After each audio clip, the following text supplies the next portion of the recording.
The fluorescent lights of Sterling and Associates hummed with a lethargic energy, mirroring the one-time vibrant spirit of Alara Vance.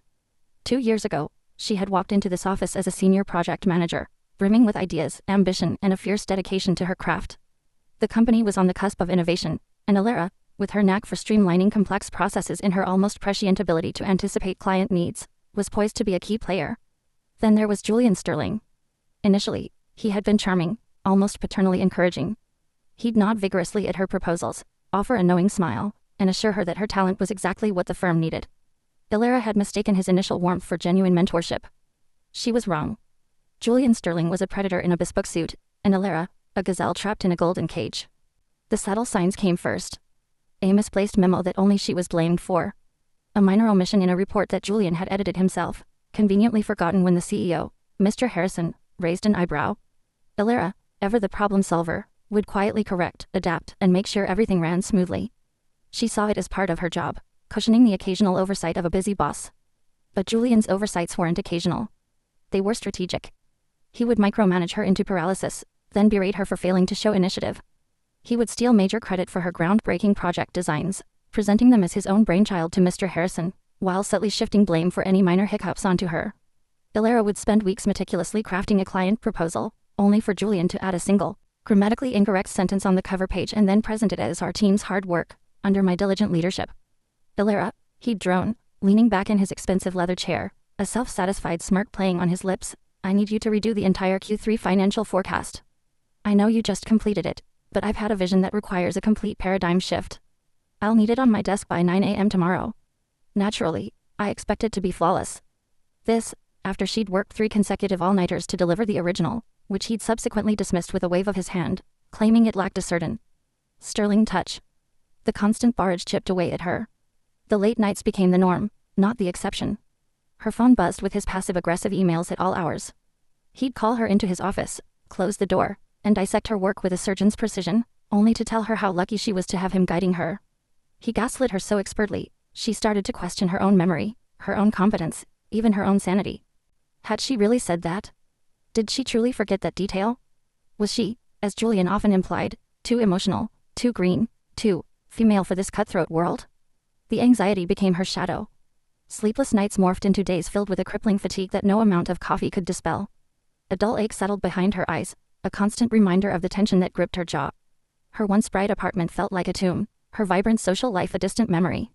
Friendships frayed as she cancelled plans, too exhausted, too despondent to feign enthusiasm.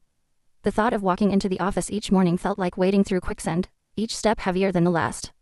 She started seeing a therapist, confessing, with a tremor in her voice, that her boss made her want to crawl into a hole and never come out, that she felt a severe depression settling in, thick and suffocating. She considered quitting. Every morning, the resignation letter formed in her mind. But then the fear would set in. The job market was tough. She had bills, a mortgage. And a part of her, the resilient, stubborn Alara that Julian was desperately trying to extinguish, refused to be driven away. She wouldn't let him win. Not like this.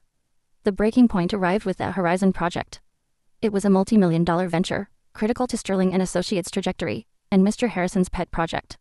Julian, naturally, had taken charge, immediately delegating every complex, time-consuming component to Alara, while reserving for himself the grand presentations and the ultimate credit. 2 weeks before the launch, Julian assigned Alara a crucial data analysis task, essential for the project's financial projections.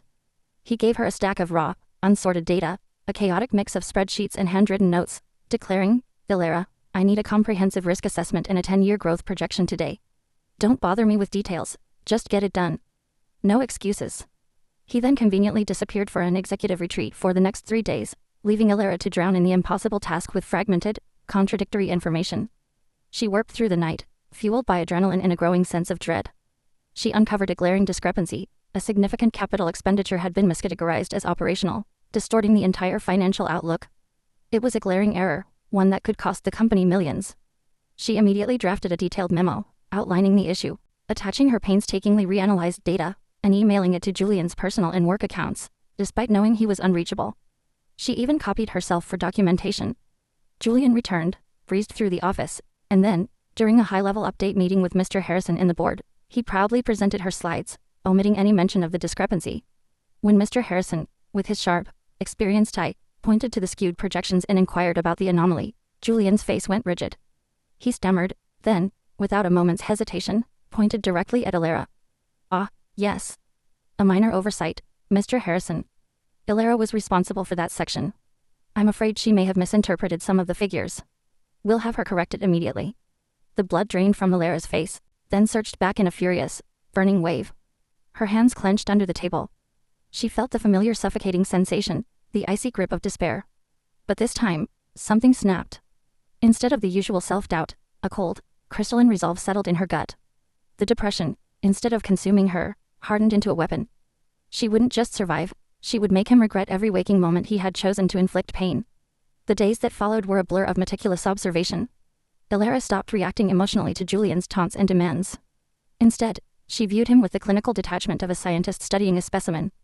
She analyzed his patterns, his over-reliance on her for any task requiring actual competence, his inflated ego that made him dismissive of details, his ingrained sloppiness, and his pathological fear of looking bad to Mr. Harrison. Her evidence locker began to fill. Every email, every meeting note, every project timeline he altered, every one of her original reports contrasted with his edited versions, every verbal directive, discreetly noted down immediately after, with time and date stamps, it all went into a perfectly organized, encrypted digital folder. She cross-referenced company policies, anonymous HR guidelines she found online, even legal precedents for constructive dismissal and workplace harassment. This wasn't about revenge in the petty sense, this was about justice, about reclaiming her peace of mind, and about ensuring no one else suffered what she had endured. She also started leveraging her own quiet network. The IT guy, Mark, who often saw Julian asking for urgent data recovery after accidental deletions. Sarah from admin, who bore the brunt of Julian's temper whenever his coffee wasn't precisely to his liking. Even old Mr. Henderson from accounting, who had quietly expressed concern to her about Julian's creative expense reports. Elara didn't badmouth Julian, she simply commiserated, shared a knowing glance, or quietly offered assistance, subtly cementing her image as the empathetic, competent one who was clearly carrying a disproportionate load. The Horizon project remained her target. It was Julian's magnum opus, the one thing he couldn't afford to fail. Elara began to subtly withdraw her invisible support.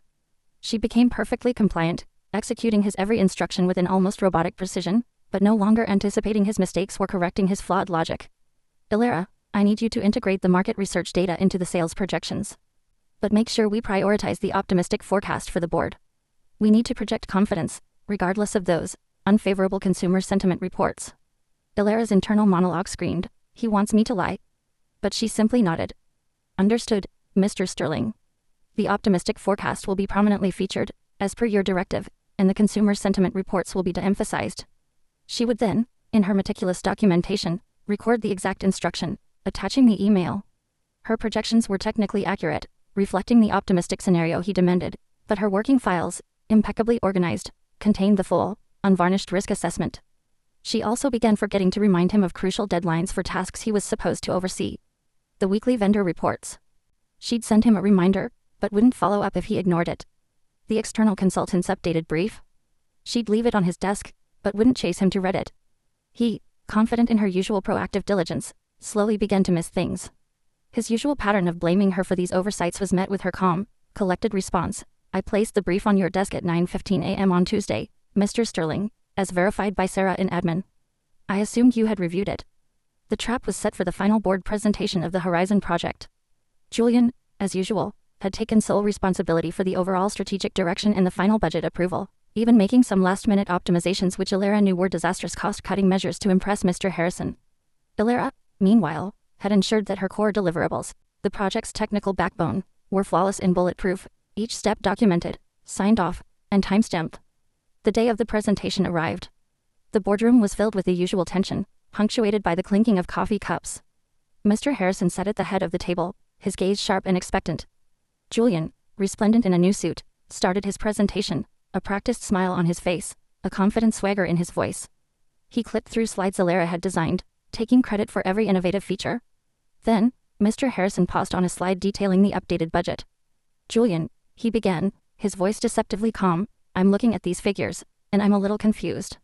The projected returns seem remarkably high, given the recent market shifts. And the allocation for the server infrastructure, which Elara's team developed, seems drastically reduced from the original proposal. Are these truly viable?" Julian's smile wavered. "Ah, yes, Mr. Harrison. Those are my strategic adjustments. We've found ways to optimize costs without compromising quality. I've personally overseen that aspect. He shot a quick, nervous glance at Alara, expecting her to nod in agreement, to jump in and deflect. Alara met his gaze, her expression neutral. She held her breath. And how exactly have we optimized? Mr. Harrison pressed, his eyes narrowing. Because the original specifications for the server infrastructure, as per Alara's initial proposal, were rather robust. This new figure feels precarious. Julian stammered, pulling up a new slide.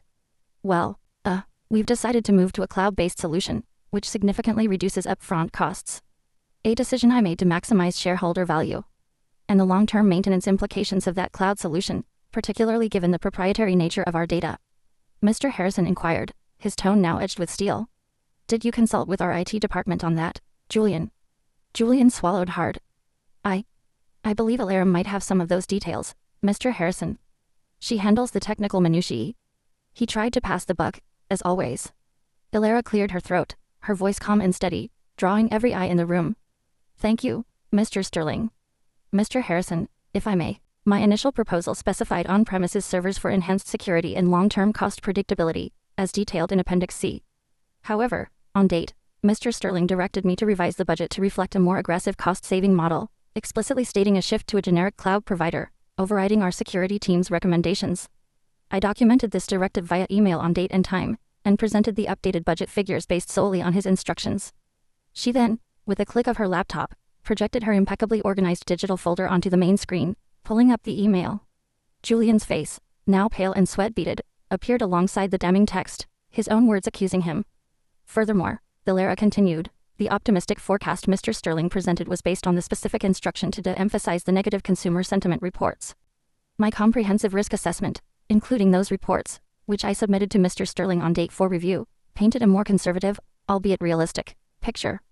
Another click, another email, another document, all pristine, all undeniable. The boardroom fell silent. Mr. Harrison's gaze, now fixed solely on Julian, was icy. The air crackled with corporate fury. Julian, trapped, tried to bluster, to deny, to deflect, but Alara's documentation was a fortress. Every attempted escape route was blocked by a time-stamped email, a signed memo, a documented instruction from him. He had meticulously created the paper trail of his own downfall. The meeting ended abruptly. Julian Sterling was placed on administrative leave by the end of the day.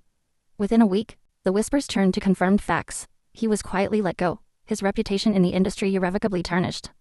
The Horizon project was placed under new leadership, with Alara elevated to an interim CO lead, tasked with untangling Julian's deliberately convoluted optimizations. The heavy, suffocating cloud that had weighed on Alara for so long began to lift. It wasn't a sudden burst of sunshine, but a slow, gradual clearing. The nightmares faded. She started sleeping through the night. The tremor in her voice disappeared, replaced by a quiet confidence. She had faced the abyss, not just survived it, but had meticulously, intelligently, carved a path out. Alara was not triumphant in a vengeful way. There was no giddy glee. Instead, there was a profound sense of justice, a deep, cleansing peace. She had not only saved herself from being consumed by the severe depression he had tried to inflict, but she had also ensured he faced the consequences for his actions. She had retrieved her spirit, rebuilt her worth, and in the process, had shown Julian Sterling that the most dangerous opponent was often the one he thought he had already broken.